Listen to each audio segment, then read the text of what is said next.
Dear student, कैसे हैं आप लोग।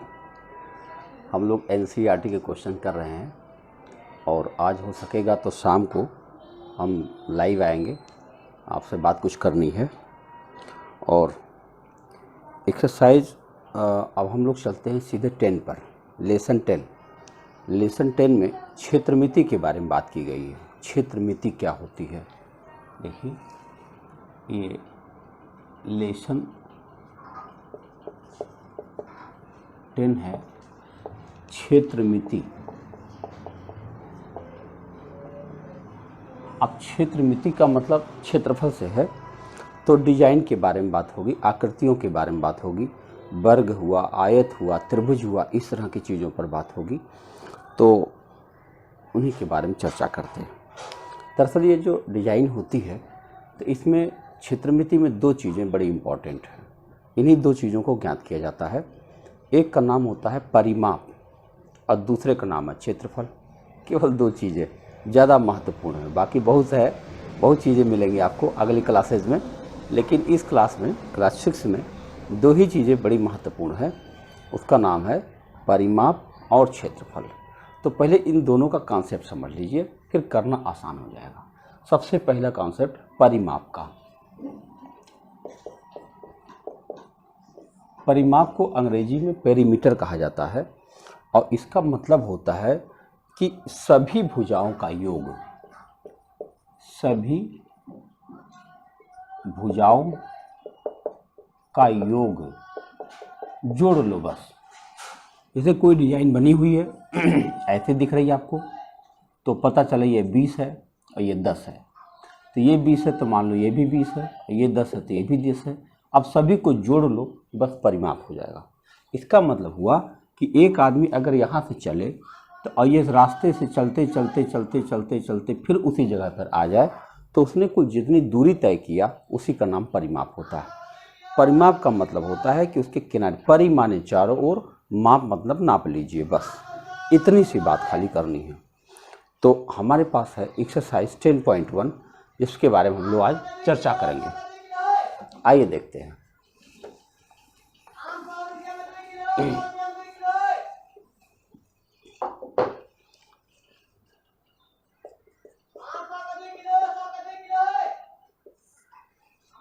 एक्सरसाइज 10.1। अब इसमें क्या है कि कुछ तरह तरह की डिजाइनें दी गई हैं। अब इन डिजाइन के बारे में आपको कुछ काम करना है, मैंने उसके बारे में आपको खाली परिमाप बता देना है बस। आइए पहला सवाल देखते हैं।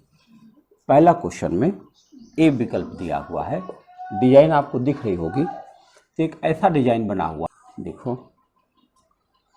ऐसे गया, फिर ऐसे गया, फिर ऐसे गया। हाँ, ये 5 सेंटीमीटर, सब सेंटीमीटर, ये 1 सेंटीमीटर, ये 2 सेंटीमीटर और ये 4 सेंटीमीटर। अब बताओ अगर इसका परिमाप आपको ज्ञात करना हो, यानी एक आदमी यहाँ चले तो क्या करेगा, पूरा जोड़ लो बस। 5 + 1 + 2 + 4, 5 + 1 + 2 + 4 कितना हो गया, 5 × 6 2 8 4 12। आपका उत्तर आ गया 12 सेंटीमीटर। बस फिनिश, इतना छोटा सा काम। अब हम बी देखेंगे, तो बी में एक डिजाइन बनी हुई है, कुछ ट्रेपेजियम टाइप का दिख रही है ऐसे। इसमें दिया गया है, नीचे दिया है 40 सेंटीमीटर, ये दिया है 35 सेंटीमीटर, ये दिया है 23 सेंटीमीटर और ये दिया है 35 सेंटीमीटर। अब बताओ अगर परिमाप ज्ञात करना हो तो क्या करना पड़ेगा, 40 + 35 + 23 + 35, यही जोड़ लेना। जोड़ो, जोड़ने का तरीका हमने आपको बताया है। 0 5 3 8 5 13, हासिल में 1 4 2 6 3 9 4 13, 133 सेंटीमीटर आपका उत्तर आ गया। अगर हम सी देखें तो सी के अंदर एक डिजाइन बन रही है ऐसे, समचतुर्भुज टाइप की दिख रही है, समांतर चतुर्भुज। हमने कुछ कम अच्छा बनाया, आप चित्र देख रहे होंगे ये, और ये सारी 15-15 सेंटीमीटर देख रहे। अब देख सकते हैं आप कि मैंने कोई सूत्र नहीं इस्तेमाल किया, लेकिन सूत्र अपने आप आपके दिमाग में आ जाएगा कि अगर हमको 15 + 15 4 बार जोड़ना पड़ रहा है तो 15 चौक के 60 भी आप कह सकते हैं। ये सारे आंकड़े सेंटीमीटर में हैं। तो आपको धीरे धीरे करके एक फार्मूला दिमाग में आएगा कि अगर 4 भुजाएं दी गई हों और चारों बराबर हों तो अलग अलग जोड़ने की अपेक्षा 4 से गुणा करना बेहतर होगा। तो अब आप कह सकते हो कि मान लो इसकी एक भुजा ए है तो चारों भुजाओं का परिमाप 4a कहलाएगा। अब वो सूत्र बन जाएगा। दरअसल सूत्र होता नहीं कुछ, सूत्र ऐसे ही बनता है कि जब आप प्रयोग करते हैं और बार बार वही चीज़ जब आने लगती है तो एक कंक्लूजन निकल के आता है, वही कंक्लूजन आगे चलकर सूत्र बन जाता है। तो आपने देखा सी का परिमाप 60 सेंटीमीटर आ गया। ठीक है,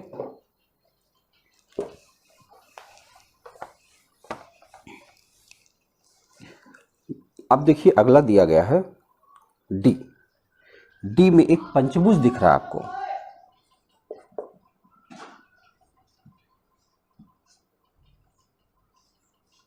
ऐसे, और ये सारे 4-4 सेंटीमीटर के बस। तो क्या अब आप सूत्र बना सकते हैं? इसकी 5 भुजाएं हैं और पांचों 4-4 सेंटीमीटर की हैं, तो क्या आप 5 गुणा 4 बराबर 20 सेंटीमीटर कह सकते हैं? कर सकते कि नहीं? 4, 4, 8, 4, 12, 4, 16, 4, 20, आपका उत्तर 20 सेंटीमीटर आ गया। डी के बाद ई देखिए, ई के अंदर एक एरो बनाने का प्रयास किया गया, एक बड़ा सा एरो है, देखो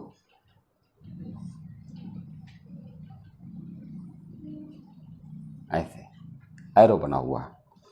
तो ये 1 सेंटीमीटर का है, ये 4 सेंटीमीटर, यहाँ से यहाँ तक 4 है। तो अगर ये 4 है तो ये भी 4 है, बहुत सही। उसके बाद ये 0.5 है, ये 0.5 का इधर और 0.5 का इधर। फिर ये 2.5 है और ये भी 2.5 है। बस ख़त्म हो गया। अब यही सब जोड़ना है। आओ चलो जोड़ते हैं। कहाँ से शुरू करें? कहीं से शुरू कर दो, मान लो यहाँ शुरू करते हैं। तो चलो ऐसे घूम के चलते हैं, ऐसे घूम के चलेंगे और सबको जोड़ लेंगे। आप इसे चाहें तो मौखिक भी जोड़ सकते हैं। करें, देखो कैसे, 2.5 5 हो जाएगा, 5, और ये आधा आधा 1 हो जाएगा, तो 5 और 1 6 हो जाएगा, और 6 के बाद 4 10, 4 14, 1 15। हो गया कि नहीं हो गया? फिर से देखो, 2.5 और 2.5 5, और आधा आधा 1, तो 5 और 1 6 हो गया, और 6 के बाद 4 10, 4 14, 1 15। यानी कि आप 15 बहुत आराम से लिख सकते हैं। अगर हम लिखें तो ऐसे लिखेंगे, 1 plus 0.5 plus 2.5 plus 2.5 plus 0.5 plus 4 plus, बस इतना ही। तो इसको जब आप जोड़ लेंगे तो बहुत आराम से आपका फिर से 15 आ जाएगा। जोड़ के दिखाऊं तो देखो, ये यहाँ से यहाँ तक 5 हो गया और ये मिलके 6 हो गया। 6 और 4 10, 10 1 11, 1 4 छूट गया, 1 4 छूट गया। देखो, तो अब आपका बन गया हाँ, यही छूट गया था शुरुआत में ही, 1 से के बाद में ये लिखना चाहिए था, तो 4 मैंने बाद में लिख दिया। आपका आ गया 15 सेंटीमीटर, उत्तर आ गया। तो इसको आप कठिन नहीं कह सकते, बहुत मज़ेदार है ये। ज़रूर अपने हाथ से बनाएं और हाथ से बना करके और महसूस करें। अगली डिजाइन जो है ई के बाद में एफ की है, जो एक स्वास्तिक बना हुआ है। स्वास्तिक देखो कैसे बना हुआ है, मज़ेदार डिजाइन है, बनाना भी मुश्किल है, आपके सामने दिख रहा होगा। तो चलिए हम कोशिश करते हैं।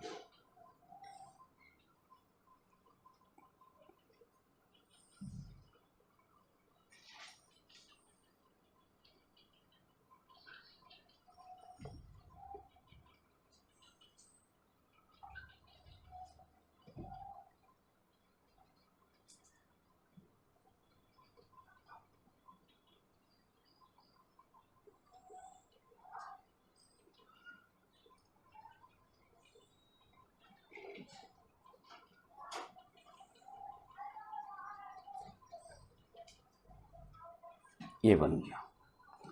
तो अब आप इसको देखोगे तो ये जो इसकी मोटाई है 1 है, और ये 4 है, ये 3 है, ये 2 है, ये फिर 3 है, और इसी तरह सब बनता जाएगा। 2 है, ये 3 है, ये 1 है, ये 4 है, ये 3 है, ये 2 है, ये 3 है, ये 1 है, फिर 4 है, फिर 3 है, फिर ये 2 होना चाहिए, ये 3 होना चाहिए, ये 1 है, ये 4 है, 3 है और बस इन सारी चीज़ों को जोड़ना है। शुरू करा जाए, कहाँ शुरू करें? चलो यहाँ से शुरू करते हैं। एक निशान बना लीजिए जिससे भूलने का खतरा ना रहे। चलिए 1 4 5 3 8 2 10 3 13 1 14 4 18 18 और 3 21 21 और 2 23 23 और 3 26 27 27 4 31 31 3 34 34 और 2 36 36 और 3 39 1 40 4 44 44 और 3 47 47 और 2 49 49 और 3 52। कितने आसानी से आपने 52 सेंटीमीटर बना दिया। ये तब हो पाया जब अपने हाथ से इसे बनाया जाए। हाथ से बनाने के बाद एक अलग महत्व होता है, सारी बातें स्पष्ट हो जाती हैं। आइए अब नेक्स्ट क्वेश्चन की तरफ चलते हैं। बहुत मज़ेदार चैप्टर है, जरूर अध्ययन करिएगा। अब दूसरा क्वेश्चन आपके पास आ रहा है। इसमें लिखा है 40 सेंटीमीटर लंबाई और 10 सेंटीमीटर चौड़ाई वाले एक आयताकार बॉक्स के ढक्कन को चारों ओर से पूरी तरह टेप से बंद किया गया है। आवश्यक टेप की लंबाई बताओ। अच्छा बताओ, 40 सेंटीमीटर लंबी है और 10 सेंटीमीटर चौड़ी है। ऐसे मान लो ये 40 है और ये 10 है। बॉक्स के ढक्कन के चारों ओर से पूरी तरह टेप से बंद किया गया। आवश्यक टेप की लंबाई बता। अच्छा बताओ, अगर इसके ऊपर टेप लगा दिया जाए ऐसे टेप, तो इसका मतलब परिमाप ही तो हुआ।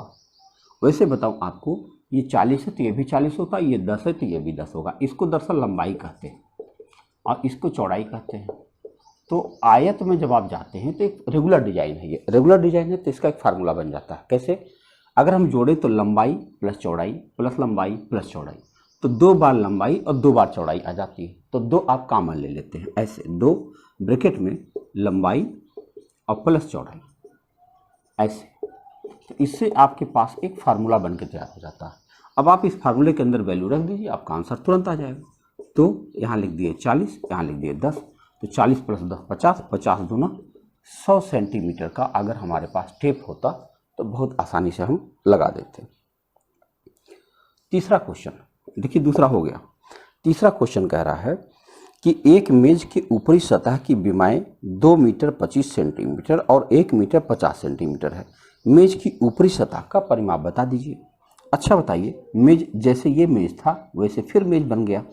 अब बताइए, इसकी जो लंबाई बोल रहा है, ये कह रहा है 2 मीटर 25 सेंटीमीटर, तो 2.25 मीटर कह सकते हो। और इसकी जो चौड़ाई है वो 1 मीटर 50 सेंटीमीटर है, तो 1.50 मीटर कह सकते हो। अब बताओ, परिमाप निकालना आसान है कि नहीं?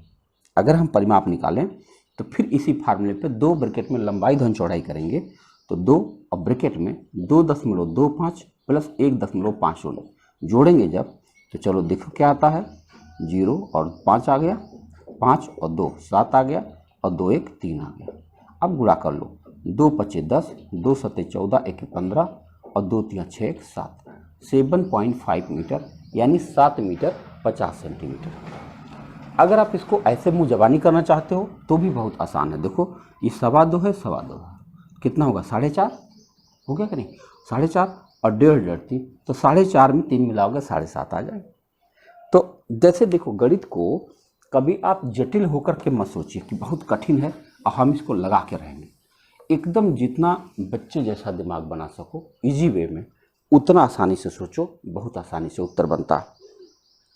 चौथा क्वेश्चन लिखा है 32 सेंटीमीटर लंबाई और 21 सेंटीमीटर चौड़ाई वाली एक फोटो को लकड़ी के पट्टे के फ्रेम में रखना फ्रेम है। आवश्यक लकड़ी के पट्टे की लंबाई बताओ। देखो चौथा क्वेश्चन है, इसमें कह रहे हैं कि 32 सेंटीमीटर लंबा है। देखो फोटो देख लो, ऐसे है, 32 सेंटीमीटर लंबा है और 21 सेंटीमीटर चौड़ा है। लकड़ी के पट्टी के से फ्रेम करना है, तो आवश्यक लकड़ी बताओ। अब आवश्यक लकड़ी की बात करो, इसके किनारे किनारे आप पट्टी लगाओगे ना, तो किनारे किनारे पट्टी लगाओगे तो परिमाप निकालना पड़ेगा। बस केवल परिमाप निकालना है। तो आयत जैसा है, आप आराम से 32 प्लस 21 कर देंगे, तो ये हो जाएगा 2 गुणा 2 1 3 और 3 2 5। खाली गुणा कर दीजिए, 2 3 6, 2 5 10। 106 सेंटीमीटर की अगर लकड़ी की पट्टी होती तो बहुत आराम से किनारे किनारे लगा दिया जाता। आइए 5वां क्वेश्चन देखते हैं। लिखा है एक आयताकार भूखंड की लंबाई और चौड़ाई क्रमशः दिया हुआ है। देखो ये आयताकार भूखंड है, लंबाई दिया है 0.7 किलोमीटर, इसका मतलब 700 मीटर, और चौड़ाई दिया है 0.5 किलोमीटर। पूछा गया है इसके चारों ओर एक तार से 4 पंक्तियों की बाड़ लगानी। 4 पंक्तियां मतलब 4 राउंड घुमाना है, तो आवश्यक तार की लंबाई बताओ। तो सबसे पहले तो हम एक परिमाप निकालेंगे और जो निकल के आ जाएगा उसमें 4 का गुणा कर देंगे क्योंकि 4 राउंड घुमाना है। तो आयत जैसा लग रहा है तो 2 और ब्रैकेट में 0.7 प्लस 0.5, तो 7 5 12 हो गया, 12 में 1.2 और 12 दूना 24 यानी 2.4 किलोमीटर। एक राउंड में 2.4 किलोमीटर लगेगा।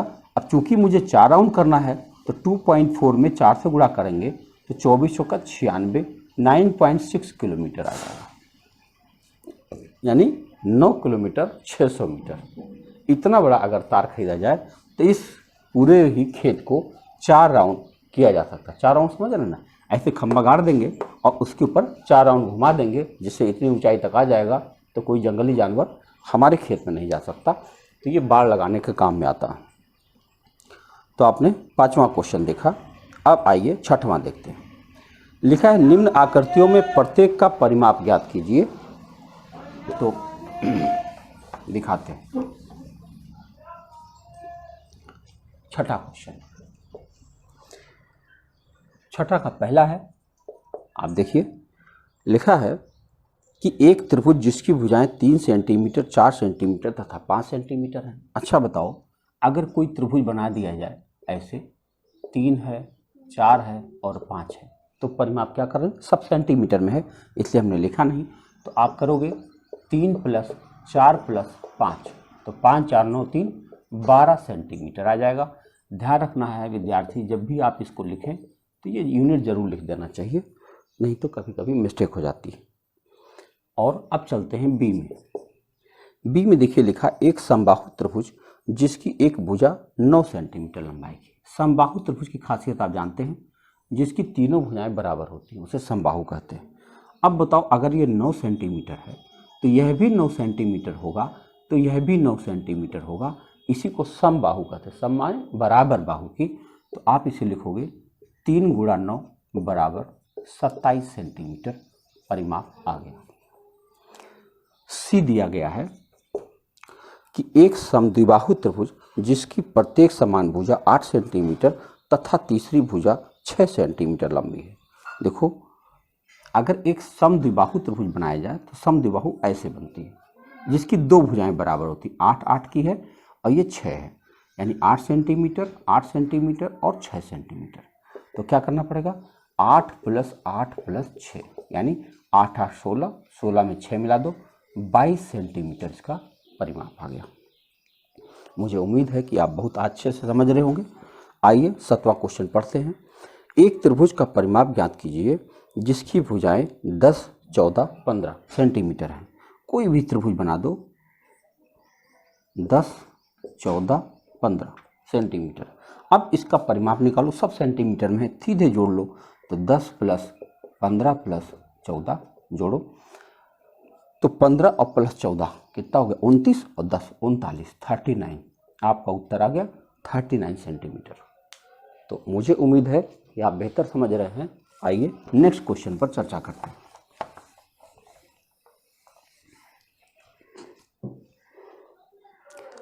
सातवां हो गया, 8वां देखते हैं।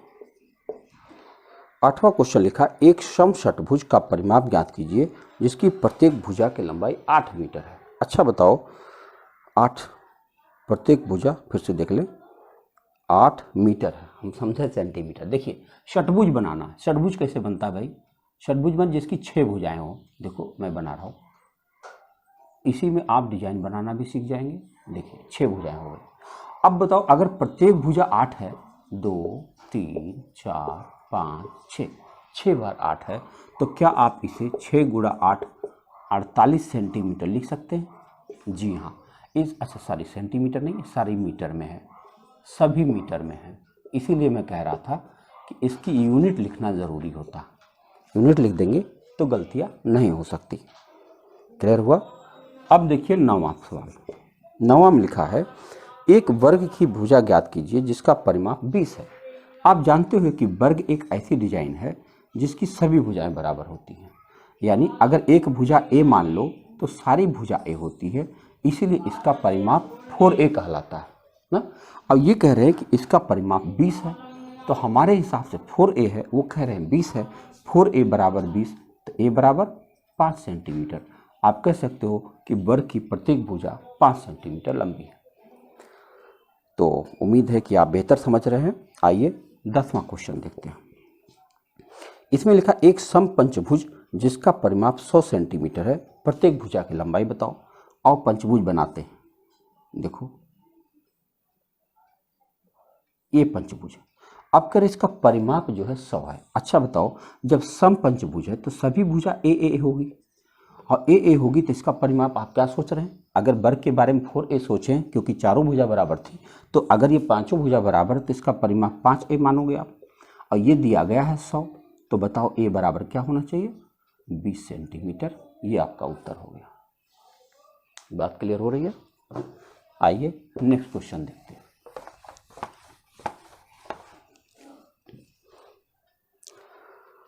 अब चलते हैं 11 नंबर सवाल में। लिखा एक धागे का टुकड़ा 30 सेंटीमीटर लंबाई का है, प्रत्येक भुजा की लंबाई क्या होगी? इस धागे से बनाया गया है एक वर्ग, एक समबाहु त्रिभुज, एक समषटभुज। देखो 11, एक धागे का टुकड़ा है, धागा कितना है? 30 सेंटीमीटर का। इसका मतलब यही परिमाप है। अब इसी धागे को मोड़ मोड़ करके डिजाइन बनानी है। बताओ अगर आप एक वर्ग बनाओगे मान लो, तो आप अभी अभी आपने देखा कि एक वर्ग का परिमाप 4a होता है, तो आप कहोगे 4a बराबर 30 सेंटीमीटर, a बराबर 4 7 28, 4 25 20, 7.5 सेंटीमीटर आपका पहला उत्तर आ जाएगा। फिर उन्होंने कहा ए था ये। अब बी की बात करें तो बी में कहा गया एक समबाहु त्रिभुज बना दो। अब समबाहु त्रिभुज की आप परिमाप देखे होंगे, तो समबाहु त्रिभुज का त्रिभुज लिख देता हूँ, का परिमाप होता है 3a। और 3a बराबर अगर 30 दिया गया है तो a बराबर कितना हो जाएगा? 10 सेंटीमीटर। बहुत आसानी से। अब आता है सी, एक समषटभुज बनाना है। षटभुज की बात करें तो षटभुज का अभी अभी आपने परिमाप देखा है, वो होता है 6a। समषटभुज है, बराबर भुजा वाली। तो 6a बराबर अगर 30 सेंटीमीटर दिया गया है तो a बराबर कितना हो जाएगा? 5 सेंटीमीटर। उसने क्या किया? धागा ऐसे रख दिया गीला करके, और ऐसे ऐसे पेन की मदद से उसको फैला करके और डिजाइन बना देता है। ठीक है ना? जैसे मान लो इसे धागा ऐसे रख दिया और उसके बाद ऐसे ऐसे बढ़ा बढ़ा करके ऐसे से और कोना बना दिया और ये डिजाइन बन जाती है। तो 11वां सवाल आपने देख लिया। अब आते हैं 12वां में। एक्सरसाइज थोड़ी सी बड़ी है, बिल्कुल नहीं घबराना। एक त्रिभुज की दो भुजाएं 12 सेंटीमीटर तथा 14 सेंटीमीटर है। इस त्रिभुज का परिमाप 36 है, तो तीसरी भुजा की लंबाई बताओ। देखो एक कोई त्रिभुज है, पता नहीं कितना है, इसकी एक भुजा 12 है और एक 14 है, लेकिन परिमाप इसका 36 दिया है। तो इस भुजा की लंबाई हमको नहीं पता, इसको हम x मान ले रहे हैं। इसका मतलब हुआ कि x प्लस 12 प्लस 14, यानी यही तो परिमाप कहलाएगा। और ये दिया कितना है? 36। क्या हम x का मान निकाल सकते हैं? 14 और 12 जोड़ के उस साइड ले जाते हैं, तो 14 12 कितना हो जाएगा? 26। तो 36 में से 26 घटा देंगे, ये 26 उधर चला जाएगा, आ जाएगा 10 सेंटीमीटर। यानी x की लंबाई कितनी आ गई? 10 सेंटीमीटर। इतनी आसानी से आप निकाल सकते हैं। अब आप 13वां सवाल देखिए। इसमें लिखा है कि 250 मीटर भुजा वाले वर्गाकार बगीचे के चारों ओर बाड़ लगाने का व्यय 20 रुपया प्रति मीटर की दर से ज्ञात कीजिए। अच्छा बताइए, 250 मीटर भुजा वाला वर्गाकार है ये, ऐसे कोई वर्ग है वर्गाकार जिसमें ये 250 मीटर की भुजा है। तो सबसे पहले तो परिमाप ज्ञात करना पड़ेगा। परिमाप इसका होता है 4a, यानी हम लिख सकते हैं कि 4 गुणा 250, तो 25 चौक के 100 कितना आ जाएगा? 1000 मीटर। ये हो गया परिमाप। अब कह रहे हैं कि इसमें 20 रुपया प्रति मीटर की दर से तार खरीदा है। भाई 1 मीटर तार का दाम 20 रुपया है, तो 1000 मीटर का दाम क्या हो जाएगा? 1000 गुणा 20 बराबर 20,000 रुपया। यानी अगर वो 20,000 रुपया खर्च कर देता है तो वो तार खरीद लेगा और बहुत आराम से बाड़ लगा देगा। अब है 14वां सवाल, आए देखते हैं। 14वां सवाल देखते हैं कि एक आयताकार बगीचा जिसकी लंबाई 175 मीटर और चौड़ाई 125 मीटर है। 14वां, हम यहाँ पर एक बगीचा बना दे रहे हैं, ऐसे आयताकार है, कह रहे लंबाई 175 मीटर है और चौड़ाई 125 मीटर है, ठीक है। इसके चारों ओर 12 रुपया प्रति मीटर की दर से बाड़ लगाने का व्यय ज्ञात करो। तो सबसे पहले तो हम तार की लंबाई निकाल लेंगे, अर्थात परिमाप। तो परिमाप का फॉर्मूला आपको याद हो रहा है, 2 ब्रैकेट में लंबाई धन चौड़ाई। तो 2 ब्रैकेट में लंबाई है 175, चौड़ाई है 125। आप इसको हल करें तो ये हो जाएगा 2 गुणा, जोड़िए 5 5 10, 1 3 और 7 10, 1 2 3, और आपका उत्तर आ गया 600 मीटर। यानी तार हमारा आ गया 600 मीटर का। अब सवाल है कि तार का जो कीमत है 12 रुपया प्रति मीटर है, हमें कुल खरीदना है तो कितना में खरीदना पड़ेगा। 1 मीटर का दाम अगर 12 रुपया है तो 600 मीटर का दाम क्या हो जाएगा, 12 छक्के 7200 रुपया। और अगर हम 7200 रुपया खर्च कर दें तो इस बगीचे में बाड़ लगाया जा सकता है। 14वां सवाल हुआ आपका। आइए देखते हैं 15वां क्या। स्वीटी 75 मीटर भुजा वाले वर्ग के चारों ओर दौड़ती है और बुलबुल 60 मीटर लंबाई और 45 मीटर चौड़ाई वाले आयत के चारों ओर दौड़ती है, कौन कम दूरी तय करती है। चलो दोनों को देख लेते हैं। तो पहले स्वीटी की बात करते हैं। एक वर्ग के किनारे दौड़ती है, ये 75 मीटर का वर्ग है, भुजा है। तो चलो बताओ इसका परिमाप क्या होगा। 4 गुणा 75 यानी 4 पचे 20, 2 4 7 28, 2 30। यानी स्वीटी जो है उसने कितना दौड़ लगाई, 300 मीटर की। अब बुलबुल की बात करें तो बुलबुल एक आयत है, उसके किनारे दौड़ती है। इसकी लंबाई 60 मीटर की है और चौड़ाई कितनी है, 45 मीटर की है।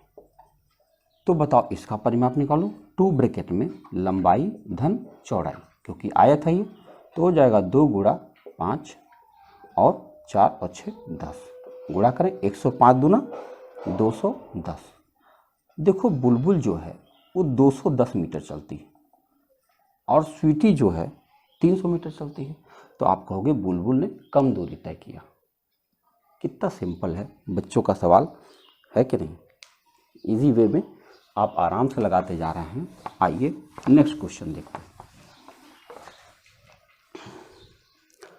16वां सवाल है जिसमें कुछ डिजाइन दी गई है। निम्न प्रत्येक आकृति का परिमाप ज्ञात कीजिए। पहली आकृति दिख रही है 25 सेंटीमीटर का, ए है ये।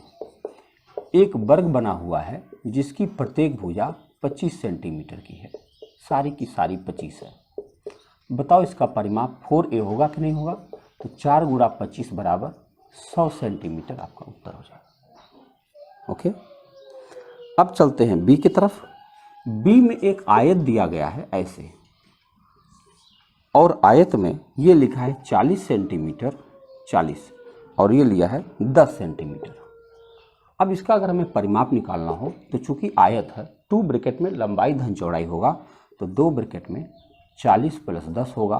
तो 40 प्लस 10 50 और 50 का 2 से गुणा करेंगे तो आ जाएगा 100 सेंटीमीटर। ये आपका उत्तर बन जाएगा परिमाप का। अब सी क्वेश्चन देखते हैं। सी में एक आयत ही दिया हुआ है और वो ये 30 सेंटीमीटर दिया गया है, ये 20 सेंटीमीटर दिया गया है, ये फिर 30 दिया है, ये फिर 20 दिया है। आप चाहें तो चारों जोड़ भी सकते हैं और चाहे तो अपने सूत्र का इस्तेमाल कर सकते हैं। सूत्र हमारे पास है 2 ब्रैकेट में लंबाई धन चौड़ाई, तो 30 20 50, 50 दूना 100 सेंटीमीटर का ये भी हो गया। और आपके पास चौथी डिजाइन है डी।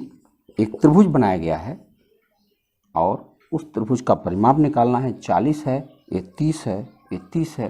तो परिमाप क्या होता है, जोड़ना पड़ता है। 40 प्लस 40 30 प्लस 30 कितना हो जाएगा, 100 सेंटीमीटर। आपने यह ध्यान दिया होगा कि सभी के सभी परिमाप 100 सेंटीमीटर के आ रहे हैं। ये बड़ी मज़ेदार बात है ना। आप उत्तर से क्या निष्कर्ष निकालते हैं? इसमें पूछा गया, तो आप कह सकते हो कि चारों डिजाइन देखने में भले से अलग अलग हैं, लेकिन इन चारों के परिमाप 100 सेंटीमीटर आते हैं। एक खास कंक्लूजन निकल के आता है। देख रहे हैं, मज़ेदार चैप्टर है, उम्मीद है कि आप बेहतर समझ रहे हैं। अब 17वां क्वेश्चन, आखिरी क्वेश्चन है, थोड़ा सा बड़ा है, आइए देखते हैं। लिखा है अवनीत 9 वर्गाकार टाइल खरीदता है जिसकी प्रत्येक भुजा आधा मीटर है और वह इन टाइलों को एक वर्ग के रूप में रखता है। बिल्कुल रखता है। देखो, एक वर्ग बनाया, इसको ऐसे रख दिया, लिख दिया कि ए है, ठीक है। अब की बार उसने कुछ प्लस जैसा चिन्ह बनाया, ऐसे 2 है, यहां बढ़ गया,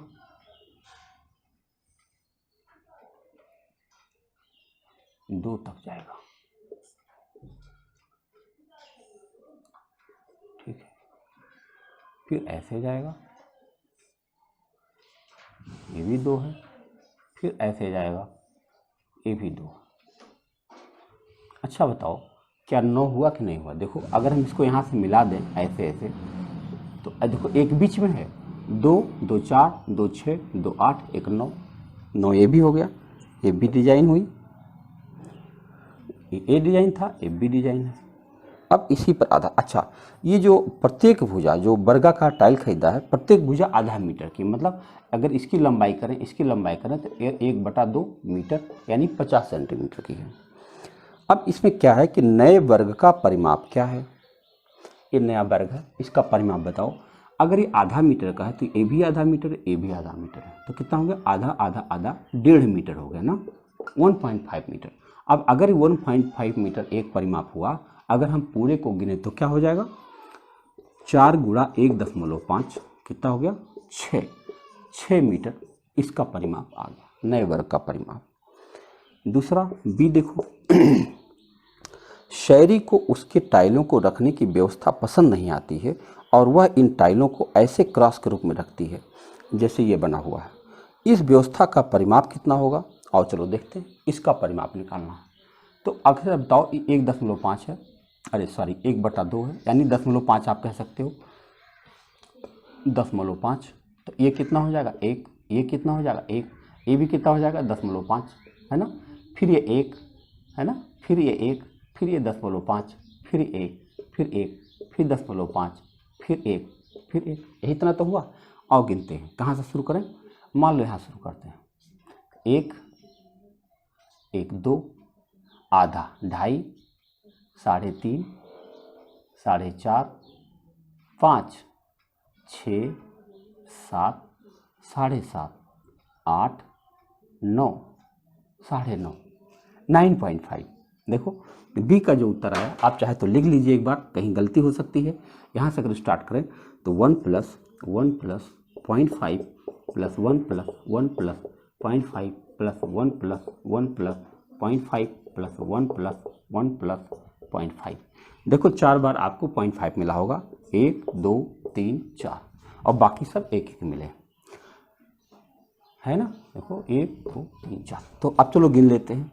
तो 2 2 4 2 6 2 8 हुआ, 8 हो गया। अब 4 बार जो 0.5 मिले हैं, ये मिलकर 2 बन जाएंगे, 10। देखो पिछली बार गलती हो गई थी, तो आप कह सकते हो कि इसका उत्तर आया 10 मीटर, कुछ ज़्यादा ही आ गया ना। फिर से देखें, देखो 2 2 4 2 6 2 8, 8 तो यही हो गया। और उसके बाद में आपका ये आधा आधा आधा करके 4 बार दिया गया है, तो 2 ये हो गया, 8 2 10। बहुत मज़ेदार है। किसका परिमाप अधिक है? इसका परिमाप अधिक, शहरी का। आप सी में पूछोगे कि शहरी ने जो बनाया है उसका परिमाप अधिक है, का परिमाप अधिक है। और डी आखिरी क्वेश्चन है कि अवनीत सोचता है कि क्या कोई ऐसा भी तरीका है जिससे इससे भी बड़ा परिमाप प्राप्त किया जा सकता है। क्या आप ऐसे का तरीके का कोई उपाय सुझा सकते हैं? टाइलों के किनारे से आपस में मिली हुई हो और टूटी ना हो।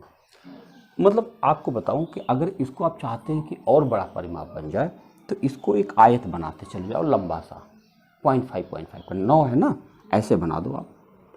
देखो तो हो सकता है इससे कुछ ज़्यादा बन जाए। चेक करें, 1 2 3 4 5 6 7 8 9, 9 टाइल मान लीजिए रखा है। तो अगर 9 टाइल रखा है तो 0.5 का है, तो देखो कितना हो जाएगा, 9 बार 0.5 यानी 4.5 ये हो जाएगा, और 4.5 ये हो जाएगा, 10 ही बन रहा है ना, और 0.5 ये है, 0.5 ये है, तो एक ये हो जाएगा और 9 ये हो जाएगा, 10 ही होगा। ये बढ़िया बनाया था, हाँ हाँ, एक हो सकता है, बिल्कुल हो सकता है। देखो अगर हम ऐसे चित्र बनाए, हमको मैक्सिमम बनाना है, तो क्या करें, सारी टाइल्स को अलग अलग कर दें। जैसे